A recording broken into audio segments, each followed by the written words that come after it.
السلام علیکم جی. بڑی انٹرسٹنگ سٹوری ہے. گزشتہ دنوں چند ماہ پہلے کی بات ہے، میں نے آپ کے علم میں یہ بات لائی تھی.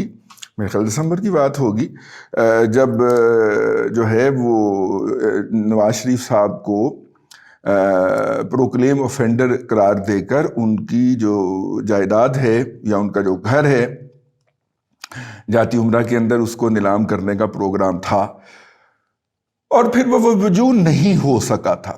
اس کے لیے تیاری پوری تھی. عدالت کی طرف سے نہیں، جو ممبر ہوتا ہے بورڈ آف ریونیو BOR، اس کے پاس عدالتی احکامات بھی ہوتے ہیں. اور میاں شریف فیملی تو نہیں کہنا چاہیے، بلکہ میاں نواز شریف فیملی جو تھی انہوں نے بورڈ آف ریونیو کے ہاں اپیل کی ہوئی تھی، اور بورڈ آف ریونیو نے اس کی جو آکشن تھی اس کو کیا ہوا تھا، سٹے کیا ہوا تھا، اس کے خلاف حکم امتناعی جاری کیا ہوا تھا. لیکن یہ تمام حکم ہائے امتناعی جو تھے ان کو سائیڈ میں پھینکتے ہوئے جو ڈسٹرکٹ ایڈمنسٹریشن ہوتی ہے، AC ہوتا ہے، کمشنر ہوتا ہے، DC ہوتا ہے، انہوں نے اس جائیداد کو آکشن کرنے کے تمام انتظامات یا تمام اعلانات کر دیے ہوئے تھے. اعلانات جو ہوتے ہیں اس کے لیے ایک وہ ٹریڈیشنل پبلکل طریقہ چلا آ رہا ہے کمپنی بہادر کے دور سے، کہ اس علاقے کے اندر جا کے ڈھول کے اوپر اعلانات ہوتے ہیں مختلف جگہوں کے اوپر، اس علاقے کے اندر جہاں بھی یہ نیلامی ہونا ہوتی ہے، درختوں کے اوپر، سڑکوں کے اوپر، دیواروں کے اوپر، مسجدوں کے اوپر، مندروں کے پاس، جو ہے وہ گرجا گھروں کے پاس وہ اشتہارات لگائے جاتے ہیں کہ جناب فلاں جائیداد جو ہے وہ قرق کر لی گئی ہے، سرکار نے، انگریز سرکار نے فلاں جائیداد قرق کرنے کا حکم دے دیا ہے، اب وہ نیلام ہوگی، اور نیلامی کے لیے جس نے خریدنی ہو اس کے لیے ہو جائے. اور یہ سارے انتظامات ہو چکے تھے، حتیٰ کہ جن لوگوں نے نیلامی میں حصہ لینا تھا وہ لوگ، ان لوگوں نے آگے بیٹھنا کہاں ہے، اس کے لیے تمبو کناتیں لگائی جاتی ہیں، تمبو کناتیں لگائی جا چکی تھیں. وہاں پہ جو نیلامی کرنے والے افسران کس ٹیبل پہ بیٹھیں گے اور حاضرین کن کرسیوں پہ بیٹھیں گے، وہ ٹیبل اور وہ کرسیاں پہنچائی جا چکی تھیں. اور اس کے بعد پھر ایک ان کا طریقہ واردات ہوتا ہے کہ یہ جو ورثہ ہوتے ہیں یہ جائیداد کے، ان کو جا کے یہ تسلی کراتے ہیں کہ نہیں جی کچھ بھی نہیں ہونا، ان میں نہیں، وہ کینسل ہوگی جی، کینسل ہوگی. وہ بھی یقین دہانی کروائی جا چکی تھی. اور اس حوالے سے جو تھا وہ مطلب کہ مجھے باقاعدہ جو پتہ چلا، یا بعض جو میں آگاہ ہوں اس حوالے سے جن کی جائیداد تھی وہ بھی کافی تشویش میں مبتلا تھے کہ حکم امتناعی کے باوجود یہ اتنی کاروائی کیوں ڈالی جا رہی ہے. تو لہٰذا ہم نے ایک 007 بننے کی کوشش کی. ہم نے ایک پارٹی کو تیار کیا، وہ AC رائیونڈ کے پاس گئی کہ جناب یہ جاتی عمرہ جو ہے یہ آکشن ہو رہا ہے، تو اس حوالے سے ہماری رہنمائی کریں کہ کوئی ریزرو پرائس وغیرہ کی ہے. انہوں نے کہا، آگے سے انہوں نے کہا کہ آپ بس آ جائیے گا. وہ ریکارڈنگ محفوظ ہے ویسے بائی دا وے، آپ بس وہاں پہ آ جائیے گا، آپ کو جون سا بھی حصہ پسند آئے گا وہ ہم آپ کو وہاں سے دے کے روانہ کریں گے، پیسے کی کوئی فکر نہیں، آپ نے بس آ جانا ہے وہاں پہ. تو اتنی تیاری تھی جی وہاں پہ. لیکن ایک دم جو تھا وہ صبح جب اپنا جاتی عمرہ کے رہائشی یا ان کے متعلقین یا ان کے متاثرین، سیاسی متاثرین یا معاشرتی متاثرین جو تھے، وہ موقع نیلامی پر پہنچے تو پتہ چلا کہ جناب سرکاری گاڑیاں چکر لگا رہی ہیں یا لگا چکی ہیں، لیکن ابھی تک جو ہے کوئی کسی قسم کا کوئی سرکاری عمل شروع نہیں ہوا، کسی کی آمد کا انتظار کیا جا رہا ہے. جس کی آمد کا انتظار تھا وہ نہیں آیا، اور یوں یہ نیلامی نہیں ہو سکی.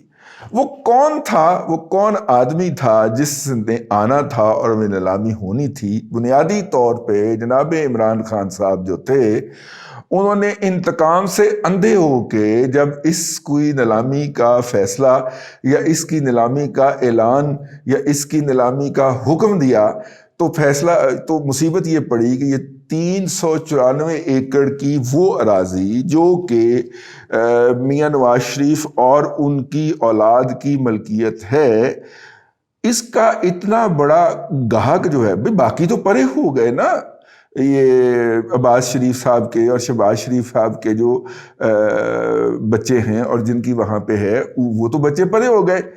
تو یہ میاں نواز شریف صاحب کے بچوں کی ہی نیلامی آنی تھی نا جی، پروکلم فنڈر تو وہی تھے نا.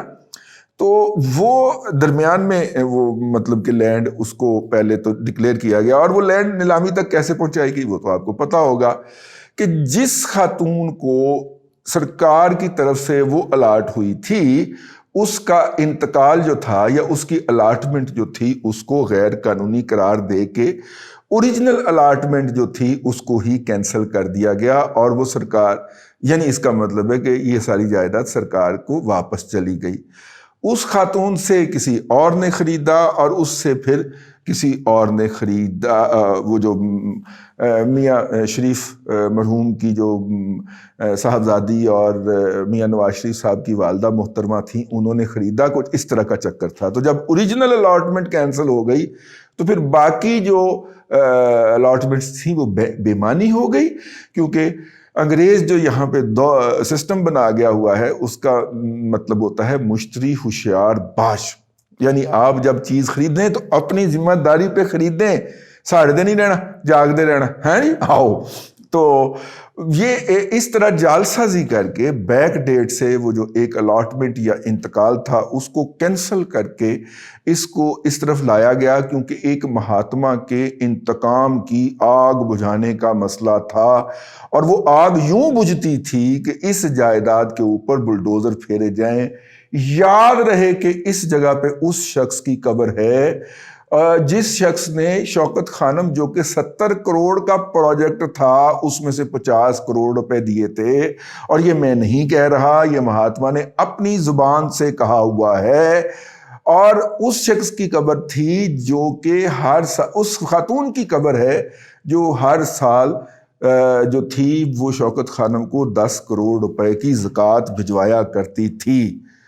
ان دونوں کی قبریں ہیں وہاں پہ، اور اس کے اوپر بلڈوزر پھیرنا تھا اس انتقام کے اندر اندھے ہوئے شخص نے، جو جب تک کاؤنٹی کھیلتا رہا تو ناصر محمود نامی ایک جو قادیانی ہے، جو کرامویل ہاسپٹل کا سی ایف او تھا اور جو کمپنی سیکرٹری ہے اس کا، وہ پروٹوکول کے لیے ہر جگہ پہ موجود ہوتا تھا. نہ کوئی اس کی رشتہ داری تھی، نہ کوئی اس کا کرکٹ سے شوق تھا. ناصر محمود کا اب بھی زندہ ہے، اب بھی وہ وہاں پہ یہ اکاؤنٹنسی کی پروفیشنل ہے، پریکٹس کرتے ہیں. ان کی کمپنی ہے، بہت بڑی چارٹرڈ اکاؤنٹنٹ فرم ہے ان کی.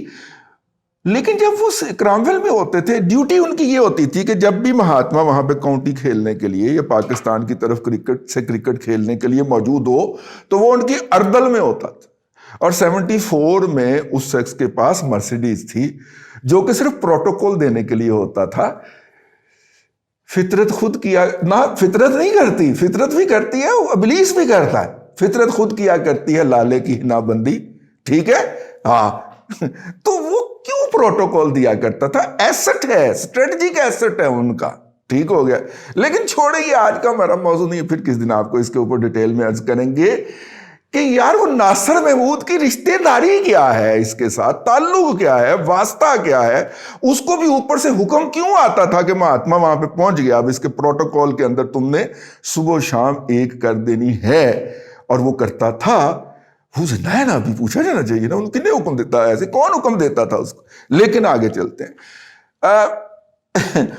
اس جگہ کے اوپر جو تھا وہ بلڈوزر پھروایا جانا مقصود تھا. کیوں نہیں ہو سکا یہ بات جب ہمارے پر منکشف ہوئی تو ہم نے کہا کہ ہم آپ سب پہنچاتے ہیں. بنیادی طور کے اوپر جب آپ یہاں پہ 394 ہے یا 294 ہونا چاہیے، چلو 394 کا 394 یا 396 ایکڑ جو زمین ہے، 396 کر لیتے ہیں. 396 ایکڑ جو زمین ہے، اتنی بڑی زمین اس دور کے اندر اس علاقے میں جس کو ساری سہولتیں دستیاب ہے، سڑک ہے، گیس ہے، بجلی ہے، ٹھیک ہے، جس کے اندر رہائش گاہیں ہیں، فارم ہاؤس، یہ وہ سارا کچھ ہے. یہ جو اتنی بڑی زمین ہے، کیا کوئی ایک بندہ جو ہے اس کے لیے بڈ کر سکتا ہے؟ اس کا خریدار ہو سکتا ہے؟ پاکستان میں لوگوں کے پاس بہت پیسے ہو سکتے ہیں، ٹھیک ہے، لیکن کیا وہ آگے آنا چاہیں گے اور یہ بڈ کرنا چاہیں گے؟ یہ وہ سوال ہے جس کا جواب نہیں مل پا رہا تھا. اپنے اندر جو ہیں پی ٹی آئی کے اندر سب سے زیادہ ہوں گے اس طرح کے لوگ جو اتنی بڑی ایسٹ خرید سکیں، لیکن وہ ایسٹ خریدنے کے بعد تو پھر پاکستان میں رہنا پڑے گا نا۔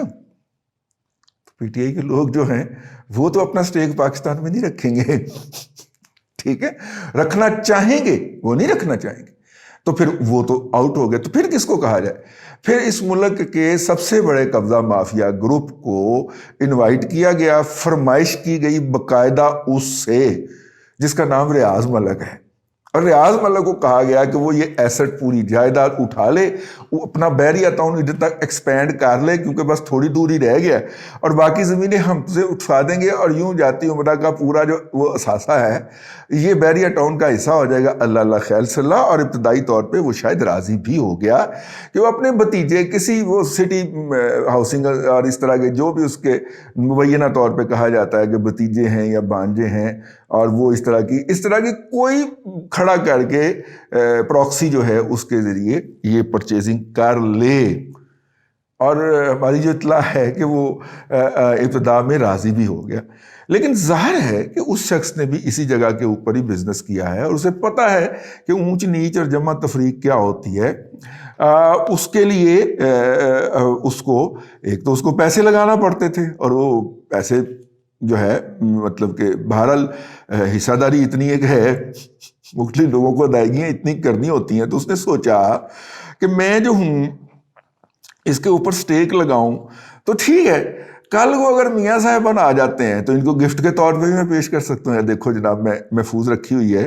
لیکن جو اس سے ڈیمانڈ کی جا رہی تھی کہ یہ لیتے ہی آپ نے یہ کرنا ہے اور وہ کرنا ہے، اور یوں فلاں جگہ پہ کیمرہ مین اور فلاں جگہ پہ دیکھیں یہ محلات کے اندر کیا ہوتا تھا۔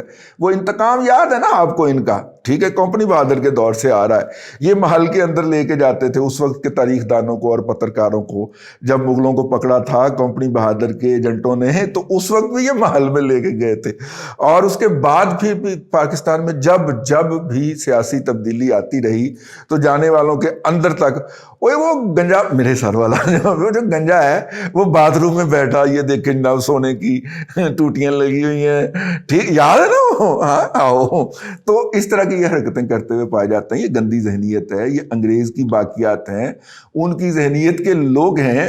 تو وہ سارے جو تماشے تھے شاید اس کی وجہ سے وہ ڈر گیا یا کسی اور وجہ سے، لیکن بہرحال وہ موقع پہ شو اپ نہیں ہوا۔ کسی قانونی پروسیڈنگ کے نتیجے میں، کسی اور پروسیڈنگ کے نتیجے میں جاتی عمرہ کی جو آکشن تھی وہ نہیں رکی تھی۔ وہ اصل پارٹی جس کے گلے یہ ڈالنا تھا وہ نہیں آئی تھی۔ پھر ہم نے بتانا تھا کہ ہم نے اتنے ارب روپے جو تھے وہ قومی خزانے کے اندر جمع کروائے۔ معاملہ ابھی تک عدالت میں زیر سماعت ہے، اور اس کے اوپر مختلف پارٹیاں جو ہیں وہ سامنے آ چکی ہوئی ہیں، اور ان پارٹیوں کے جو کلیم ہیں وہ جاری ہیں۔ لیکن بہرحال وہ آکشن کیوں رکی؟ وہ اس لیے رکی، میں نے کہا ایک نیا پہلو ہتھے چڑھا ہے تو آپ کی خدمت میں پیش کیا جائے۔ اللہ تبارک و تعالیٰ آپ کو آسانیاں عطا کرے، اور آسانیاں خلق خدا میں تقسیم کرنے کی توفیق عطا کرے۔